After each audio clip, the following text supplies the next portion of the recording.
लेकिन उससे पहले जवाहरलाल नेहरू जी जो हमारे प्रधानमंत्री थे, वो 1963 में एक बिल ले आए, राजभाषा बिल, 2 साल पहले।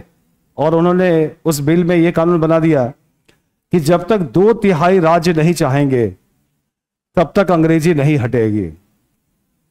और इसका मतलब था कि अंग्रेजी अब कभी नहीं हटेगी, क्योंकि 2/3 राज्य कभी भी अंग्रेजी के खिलाफ जा ही नहीं सकते।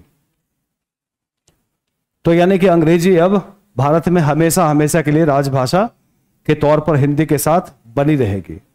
लेकिन हम लोग डरते हैं, घबराते हैं, संकोच करते हैं। हिंदी राजभाषा है, इसलिए जहां भी अंग्रेजी बोलने की जरूरत हो आप अंग्रेजी ना बोलिए, कोई फर्क नहीं पड़ता।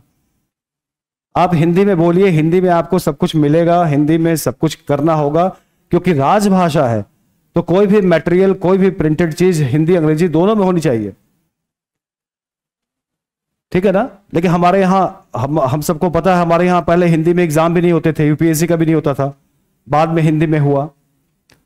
वहां जब एकेडमी में, मसूरी में जो लोग जाते हैं वहां भी उनको स्टडी मटेरियल मिलता है इंग्लिश में, अब हिंदी में मिलने लगा। बहुत पहले लोगों ने आंदोलन किया, अब वहां हिंदी में अवेलेबल है। हिंदी में आप एग्जाम भी दे सकते हैं, पहले केवल अंग्रेजी में एग्जाम देना होता था। तो चूंकि हिंदी अपनी राजभाषा है, इसीलिए हम हिंदी की डिमांड कहीं भी कर सकते हैं। लेकिन हिंदी के पिछड़ने या हिंदी की उपेक्षा का कारण यह है कि हिंदी बोलने वाले लोग खुद ही संकुचित रहते हैं, डरते हैं कि हिंदी बोलेंगे तो शायद हमारा इंसल्ट हो जाएगा।